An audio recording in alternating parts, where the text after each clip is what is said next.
मेरी ये कविता मैंने ही महाभारत युद्ध करवाया था।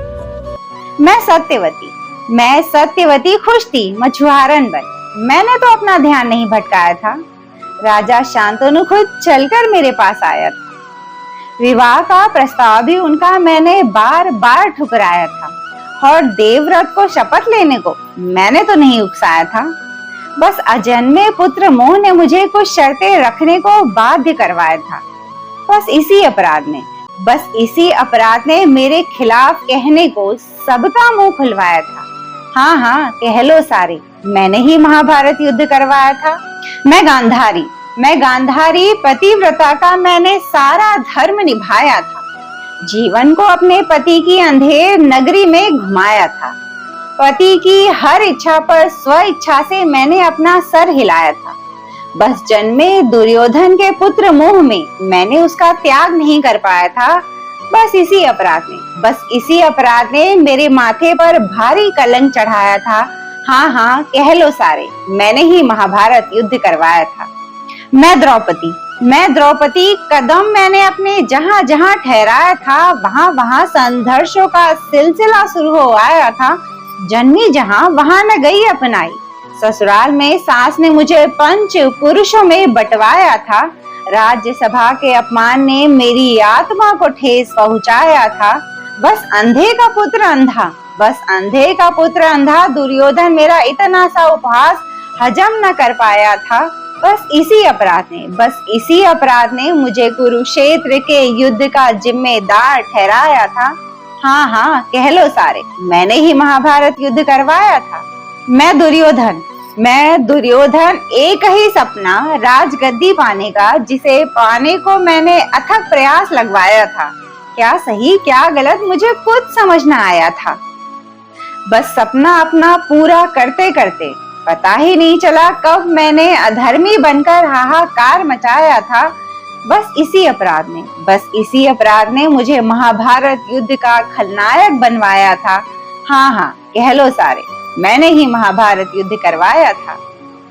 Thank you so much. आप सबने अपना कीमती वक्त देकर मेरी इस कविता को सुना, और मुझे उम्मीद है मेरी कविता आप सभी को बहुत अच्छी लगी होगी। और अगर अच्छी लगी हो तो मेरे वीडियो के ठीक नीचे एक रेड कलर का सब्सक्राइब बटन है, उसे दबा दीजिए, ताकि मेरा हर नया वीडियो आप तक आसानी से पहुंच सके और मैं आप सबके दिलों तक भी आसानी से पहुंच सकूं। तो आज की मेरी कविता का शीर्षक है, मैंने ही महाभारत युद्ध करवाया था। तो इस टॉपिक पर देखिए पहले भी हमारी बातें हो चुकी हैं। महाभारत युद्ध को लेकर देखिए सिर्फ 4 लोगों के बारे में मैंने ये कविता में आप सभी को सुनाया, सिर्फ 4 लोगों के बारे में बताया। लेकिन बहुत सारे ऐसे किरदार हैं जिनको भी महाभारत युद्ध का जिम्मेदार ठहराया जा सकता है। जैसे कि भीष्म को भी आप कह सकते हैं कि अगर उन्होंने ये शपथ ना ली होती तो ये महाभारत युद्ध नहीं होता। कर्ण ने अगर दुर्योधन का साथ नहीं दिया होता तो भी महाभारत युद्ध नहीं होता।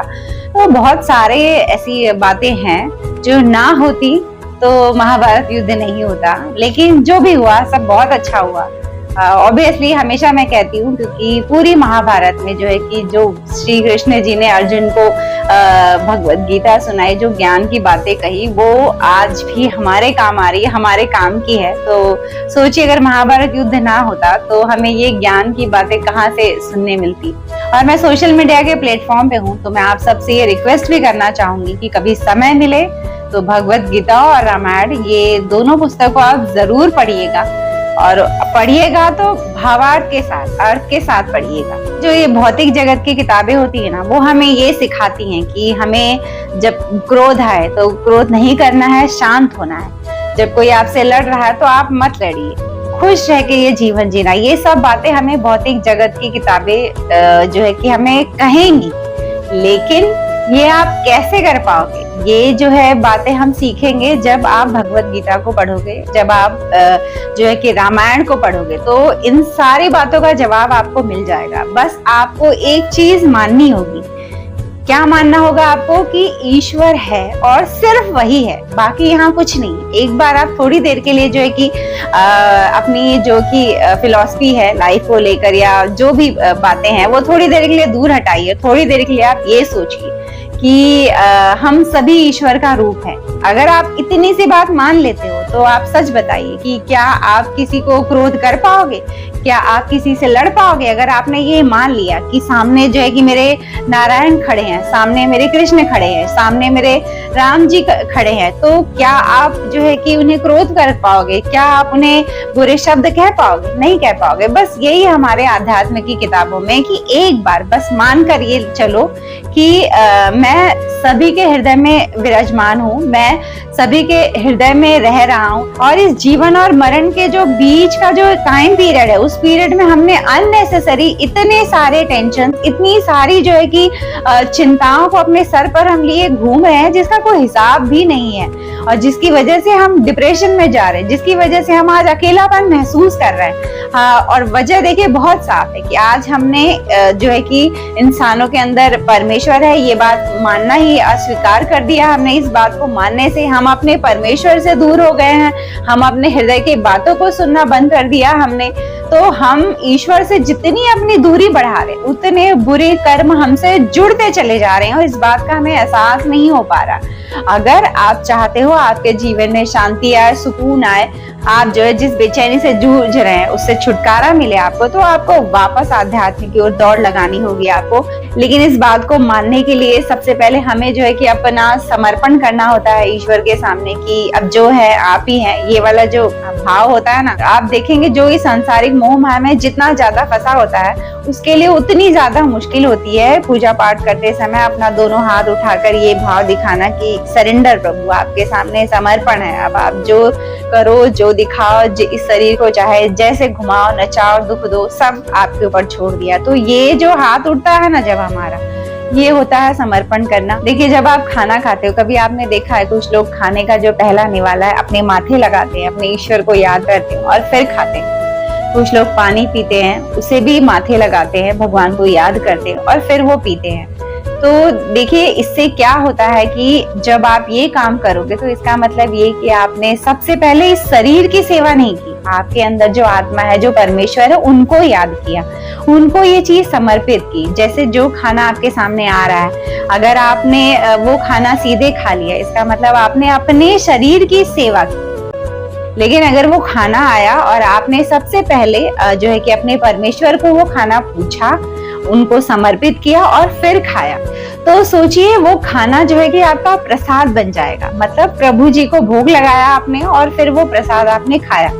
और जैसे ही आप पानी पीते हो, ठीक वैसे ही अगर वो पानी आप पहले अपने ईश्वर को पिलाते हो, पहले अपने आत्मा में विराजे ईश्वर को पिलाते हो, और फिर जो वो पानी छूटता है वो जो है कि चरणामृत बन जाता है हमारे लिए। आप जो कपड़े ले आते हो, अपने लिए लेकर आते हो, बाजार से सामान खरीद के लाते हो, वो भी पहले जो है कि अपने ईश्वर को समर्पित करिए और फिर उस सामान को भोगिए। आपने ये भी देखा होगा, देखिए कि जो सब्जी वाले होते हैं, फल वाले होते हैं, या जो ठेले पर सामान बेचते हैं, मैंने कई बार देखा है, इसलिए आप सबसे कह रही हूँ कि जब उनको सुबह में कोई पैसा देता है तो वो ये कहते हैं कि आज की मेरी बोहनी है, ये अरे वो माथे लगाते हैं और फिर उस पैसे को अपने जेब में रखते हैं। तो आप समझिए, मतलब दिन का जो पैसा है जिससे मेरा घर संसार चलने वाला है, उस पैसे को सबसे पहले उन लोगों ने प्रभु के चरणों में समर्पित किया और फिर उसको जो है कि अपनी सेवा में इस्तेमाल किया। मैं खुद ये स्टिल कोशिश कर रही हूँ, मैं खुद भी कोशिश करती हूँ कि खाने का पहला निवाला जो है कि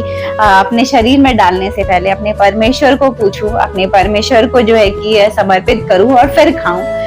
ये जो है कि अभी मेरा जो है कि स्ट्रगल चल रहा है, कई बार याद आता है, कई बार भूल जाती हूँ, लेकिन मैं इस रास्ते पर चल रही हूँ। तो मुझे यकीन है एक न एक दिन आएगा और जब मुझे कोई भी चीज, कोई भी वस्तु इस शरीर को जो है कि शरीर में डालने से पहले या भोगने से पहले किसी भी सुविधा को मैं परमेश्वर को जरूर याद करने लगूंगी। और मैं इस कोशिश में लगी हूँ और मैंने ये बातें आप सभी को बताई कि ताकि आप सभी भी इस कोशिश में लगो, अपने अपने ईश्वर के करीब रहिए। अगर आप ईश्वर से दूरी बनाएंगे तो चिंता, तनाव और दुख जो है कि आपको ढूंढ ही रहे हैं पकड़ने के लिए। ऐसे ही थोड़ी ना जो है कि इसे मृत्यु लोक कहा गया है, ऐसे ही थोड़ी ना दुखालय कहा गया है। यहाँ पर पृथ्वी पर जो भी आया है सभी को दुख भोगना है। तो इसकी वजह यह है कि अगर आप ईश्वर से दूरी बनाओगे तो सारे दुख आपको भोगने हैं और बहुत जो है कि बुरी तरह से आप परेशान हो जाओगे उसे झेल। लेकिन अगर आप ईश्वर के नजदीक रहोगे, ईश्वर को जो है याद करते हुए चलोगे, अपने जीवन को चलाओगे,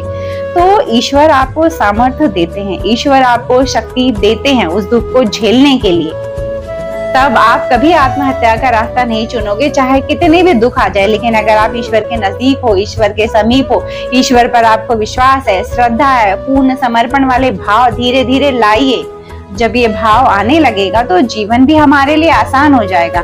कहते हैं अगर आप राम के रास्ते पर चलोगे ना तो राम जी आपको खुद राह दिखाते हैं कि कहाँ जाना है, क्या करना है, क्या नहीं करना। छोड़िए तो सही, भरोसे के साथ छोड़िए तो सही हर अपने फैसले को कि राम जी बताएंगे क्या करना है आगे, प्रभु जी बताएंगे कि अब मुझे ये करना चाहिए या नहीं करना चाहिए। तो आपको राह दिखाएंगे प्रभु जी। भरोसा तो रखिए, एक बार फिर से ये बातें मानना शुरू करिए कि ईश्वर है हमारे साथ और वो हमारे साथ जब चल रहा है तो हमें राह भी दिखाएगा। देखिए अगर घना अंधेरा हो तो एक दिया भी जलाकर देखिए तो बहुत दूर दूर तक जो है वो अंधेरा छट जाता है। ठीक वैसे ही हमारे हृदय में भी एक जोत जल रही है परमेश्वर नाम की, और जो है कि वो जोत को आप जलाए रखिए। हम बहुतों ने आज उस जोत को बुझा दिया है और जिसकी वजह से वो परेशान घूम रहे हैं, जिसकी वजह से वो हर बुरे काम बहुत आसानी से कर ले जा रहे हैं बिना सोचे कि वो किसी को तकलीफ देने जा रहे हैं, वो किसी के साथ गलत करने जा रहे हैं। हम सारे बुरे काम बहुत आसानी से कर ले जा रहे हैं। लेकिन अगर आपको लग रहा है आप सही चल रहे हो तो चलते रहिए, लेकिन अगर जरा भी एहसास हो रहा हो कि आप गलत कर रहे हो तो वापस लौटिए और उस दिए को वापस जलाइए, अपने परमेश्वर तक पहुंचने की कोशिश करिए ताकि आप सही रास्ते पर चल सको। तो ये थी मेरी बातें आज के टॉपिक पर। कमेंट करिए और आप सभी बताइए मुझे कि आप सभी जो है कि महाभारत का जिम्मेदार किसे मानते हो। एक ही बताइएगा, एक ही ना, ठीक है। चलती हूँ एक और नए वीडियो में, आप सबसे मेरी मुलाकात रहेगी। तब तक उससे दोस्ती बनाए रखिएगा। किससे?